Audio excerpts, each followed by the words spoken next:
Hi there and welcome to this review of the One Way UK Daily Devotionals, and we're starting from the 22nd of November and running through to Friday 26th of November.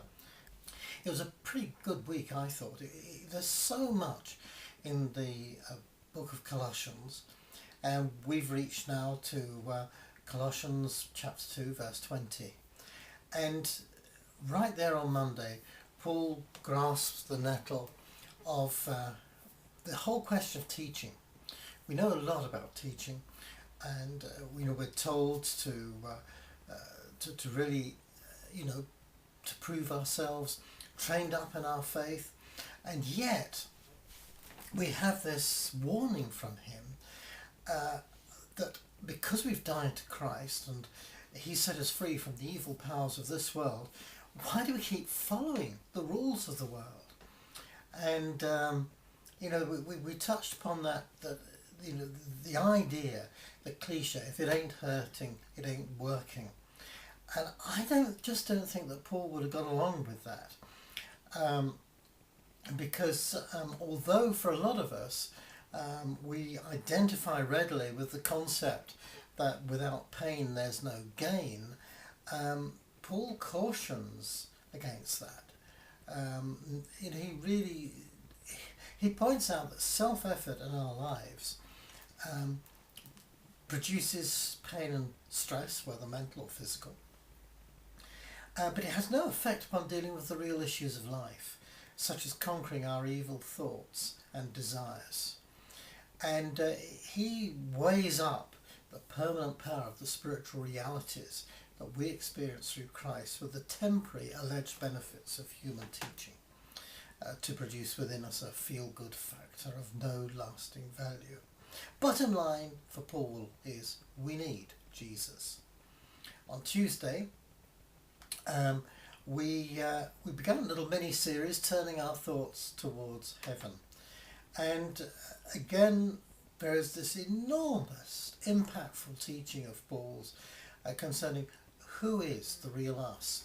And he just comes out boldly, and he says, and this is right at the beginning of chapter 3 of Colossians, "Since you have been raised to new life with Christ, set your sights on the realities of heaven, where Christ sits at God's right hand in the place of honour and power.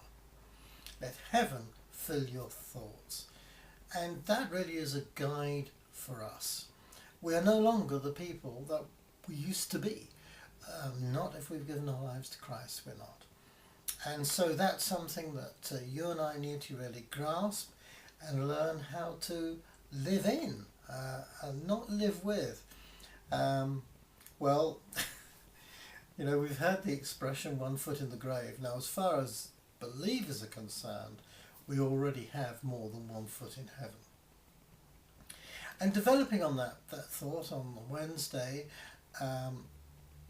of course, turning our thoughts towards heaven means we need to turn them away from something.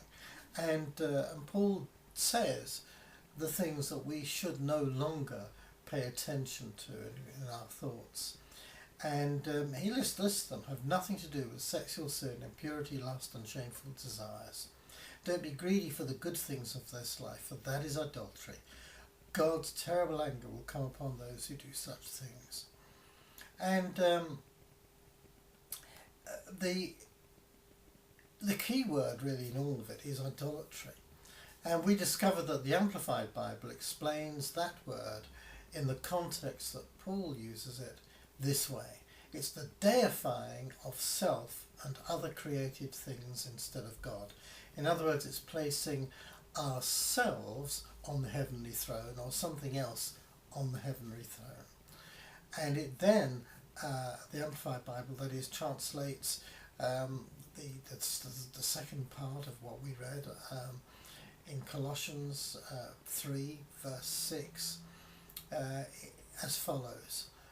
It's on account of these very sins that the holy anger of God is ever coming upon the sons of disobedience, those who are obstinately opposed to the divine will. As far as putting to death these things, the Amplified Bible says we should kill, which means to deaden or deprive of power the evil desires that are inside us. So, every time you or I resist temptation, we are in fact putting another nail in the coffin of the evil desire or the sin that we are being tempted into. Thursday, off with the old, on with the new, still turning our thoughts towards heaven.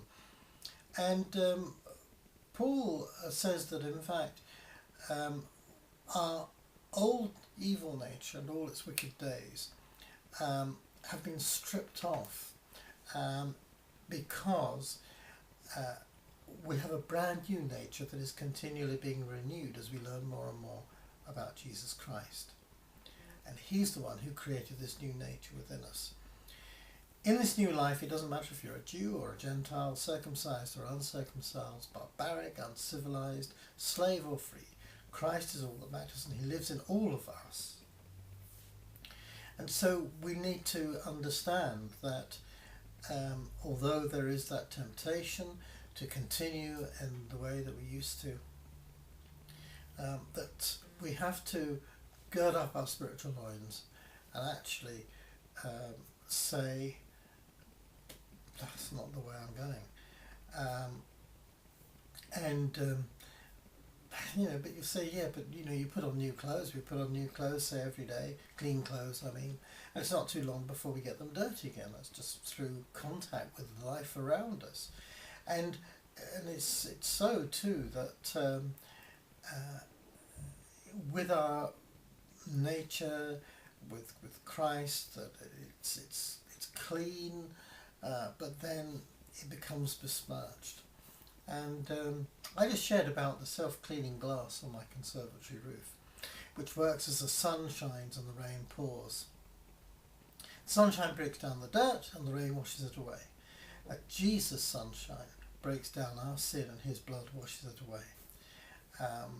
Which is far superior to my conservatory glass, because all my conservatory glass can do is to deal with my conservatory. But Christ works in all of us who believe, wherever we are. And finally, for Friday, we again begin another little mini-series, this time on becoming a dedicated follower of fashion. And we're taking this analogy because fashion is a powerful mover in our high streets and can be found in every culture and society. But to be a dedicated follower of fashion, we must wear what they say.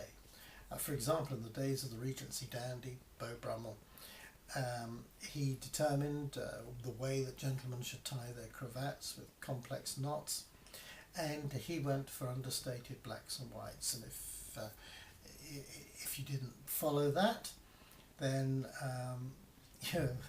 he wasn't too pleased, because that, as far as he was concerned, was it. That was the absolute standard of fashion. But with Jesus, of course, his fashion statement is internalized, because he chose us to be holy people whom he loves. And Paul says that we must clothe ourselves with tender-hearted mercy, kindness, humility, gentleness and patience. And we must make allowance for each other's faults and forgive the person who offends you. Remember, the Lord forgave you, so you must forgive others.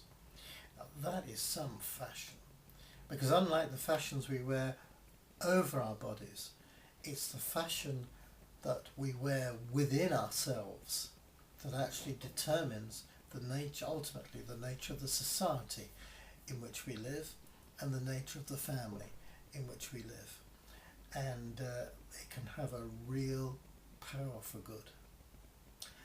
Well, bless you. Have a great weekend. I'm looking forward to meeting hopefully some of you up in Stockton-on-Tees, where we have a regional festival.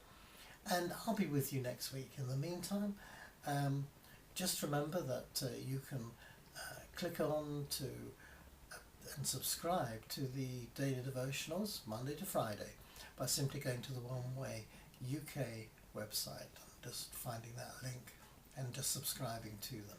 So bless you. Have a great weekend. and I hope you don't get snowed in.